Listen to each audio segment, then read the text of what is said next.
Good afternoon.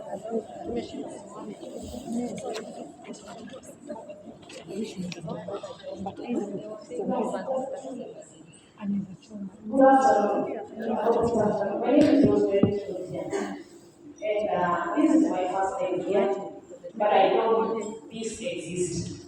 And I am a founder and director of African Boy Child Network.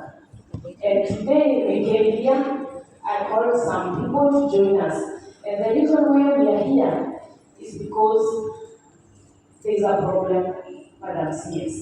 I am not sure whether you are aware, but chances are you are. Because I just said 5 things, just to mention.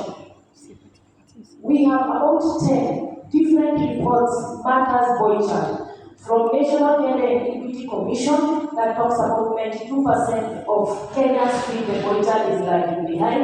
We have Kenya prison, 96% of all incarcerated persons, and 17% are youth. When we talk about Info-Track report, about 70% of all youth that are involved in betting are actually boys. When we talk about school dropout, when we talk about job retention, today we are talking about GBV. But I'll tell you something. The GBV we are talking about will only be worse in 10 years because we'll be dealing with people who are betting, people who have mental illness, people who are depressed. It will double. So I don't understand. I want to understand our development partners in 10 years. Are you going to double funding because things will be ugly? If you go to any institution in this country, academia, TVET institution, education, primary, or even UON, you talk about gender, the male population is angry. They are bitter.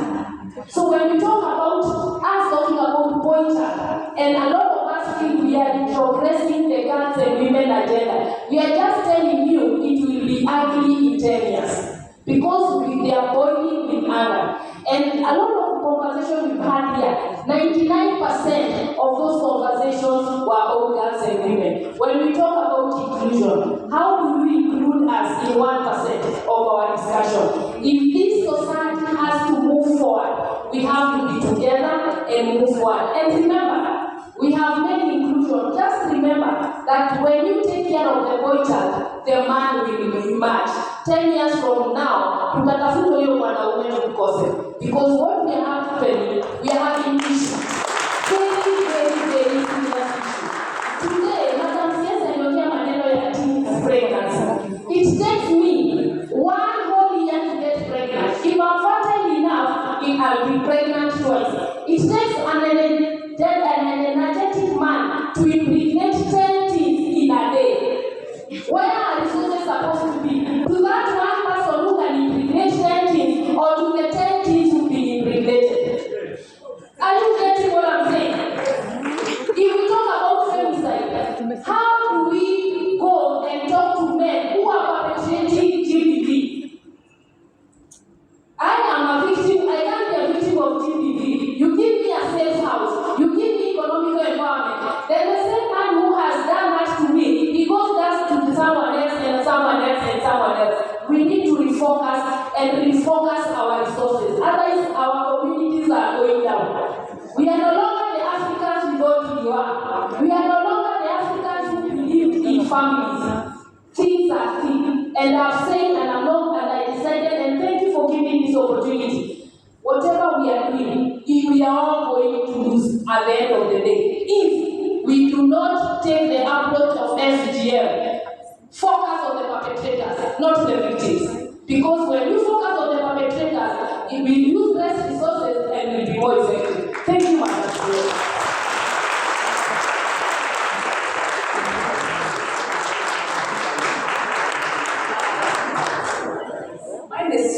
Thank you for that contribution. I don't know whether Faith Kashipai is here.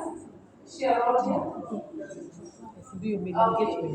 Just to let you know that the State Department for Gender and Affirmative Action, together with our CS, we have not, this is not something that has passed our eye, it has not escaped us.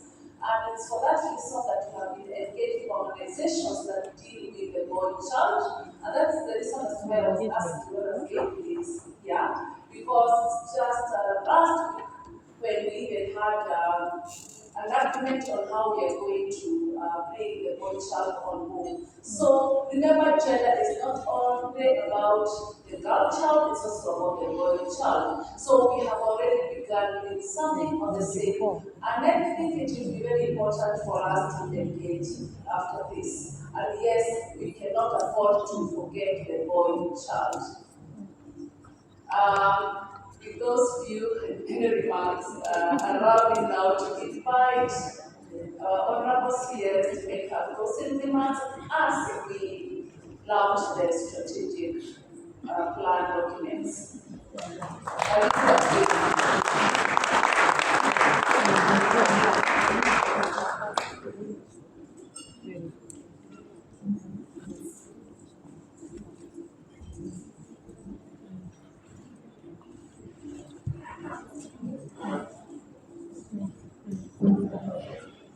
Thank you, PS. All protocol observed. Let me say that we have had fruitful deliberations, and I want to take this opportunity in a special way to thank all our leaders in all the 5 thematic areas, together with the team, our development partners, and all of us who are here, and all the players outside here and outside this room. Let me start by the last one, on the boy child. I want to make it very clear here that all the laws, policies, rules, and regulations that are already in place and the ones that we are developing as a country through the State Department for Gender are not discriminatory. So I think we need to have a conversation, and a sober conversation, not to be emotional, so that we can have better results and good feedback. To my sister, you can see the government and the State Department for Gender. We are working and focused on 5 thematic areas, and one is male inclusion. So we are all on board. No one is left behind. We are all on board fighting this menace on matters GBV. And I want to say that I have listened to all these conversations that we've had, and I want to appreciate the energy and efforts that every one of us have put towards elimination of GBV, matters women empowerment, matters women in leadership and decision making. And now I want to say that, ladies and gentlemen, I'd like to give a little importance to the issue of gender and climate change in recognition of the current circumstances the world over. Climate change issue cannot be downplayed. And as a ministry, we have made significant efforts. And one, we have complied with the provisions of the Climate Change Act 2016 and put in place a climate change unit under the State Department, coordinated by a senior officer. So it's a new unit that we have so that we can comply with the Climate Change Act under the State Department for Gender. Again, we have undertaken a national gender and climate change vulnerability hotspots mapping exercise, whose report we shall be completing before the end of this financial year. And most importantly, we are in the process of developing a national gender and climate change action plan for Kenya. And for us to do this in a more coordinated way, I am proposing here today, because this is the gender sector, the National Gender Sector Working Group. And so I am proposing that we put our heads together towards coming up with a sixth thematic area, namely gender and climate change. So we need a subcommittee, or we need a committee that will actually have this role. And maybe next year when we meet again here, we will have this unit in place and be one of our focus area. So I need your support, we need your support. Let's work together, let's continue working together to make sure that we conquer this issue of GBV and mambo yote. So, as a way forward, I urge all of us, we organize the gender sector, so that we can pull from one direction. As a government, we have and we are allowed on what to be done on matters gender agenda. And for our development partners, we appreciate so much the effort, both technical and financial support. You've come through in many of our programs. You've supported us. You continue supporting us. But I want to urge you that invest more resources in the gender agenda to enable us effectively deliver our mandate, particularly as the ministry responsible for gender equality and women empowerment in the country.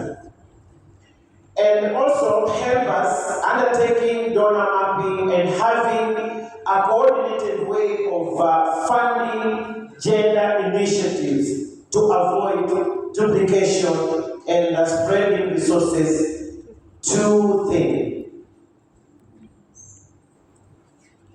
Being a coordinating ministry, okay, let me leave it there. So for the non-state actors, we urge you to partner with us as well in implementing the gender agenda, as hold us accountable to deliver on our constituents' expectations. To our research institution and academia, partner with us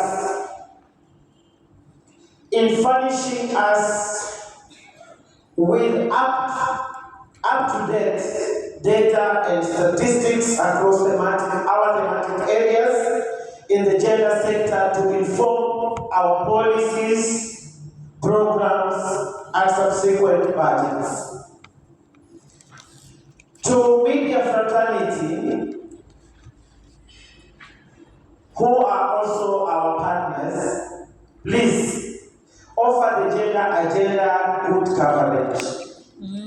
And partner with us in addressing the various gender issues, including the fight against gender-based violence. To the rest of the membership, we welcome you to support the government and non-state gender institutions in implementation of the gender agenda, including being agent of positive change in gender equality and women's empowerment. And I have said it earlier that we are also here, and I have the responsibility that I've been given to launch the strategic plan, and it is with great pleasure that I present the State Department for Gender and Affirmative Action Strategic Plan and the Anti-FGM Board Strategic Plan for the period of 2023 to 2027. As a ministry, we have identified opportunities through this strategic plan 2023-2027 that will enable the gender sector to undertake its constitutional mandate of advancing gender equality, non-discrimination and empowerment of all women and girls. This plan is aligned to the Kenya Medium-Term Plan and the Bottom-Up Economic Transformation Agenda, popularly known as BETA. This strategic plan has been anchored on strategic goals that will guide our interventions on reducing gender disparity in public and private spheres, reducing prevalence of GBV and female genital mutilation and other harmful cultural practices, enhancing opportunities and capacity for women and other vulnerable groups to participate in national development, enhancing evidence-based decision-making on gender issues, and effective and efficient service delivery. To achieve the goal in this plan, the ministry will leverage on collaborative efforts within the government, partners, and the general public through enhanced public participation. I therefore call upon all the stakeholders to use these strategic plans as a roadmap to guide in undertaking actions towards promotion of gender equality and empowerment of all women and girls. I commit to full implementation of this plan and invite all stakeholders to join us in an effort to achieve our common vision.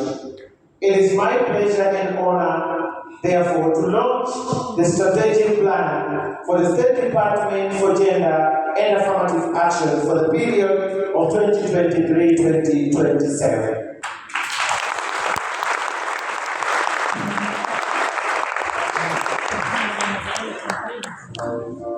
Thank you very much, Madam Sis.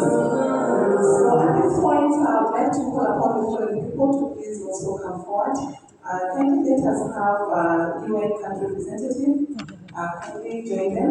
We'd also want to be joined by the permanent representative to UN. Kindly join us. And also UNFPA, Deputy Director, kindly come forward. And the Finnish Ambassador, Mr. Tapiola, kindly come forward.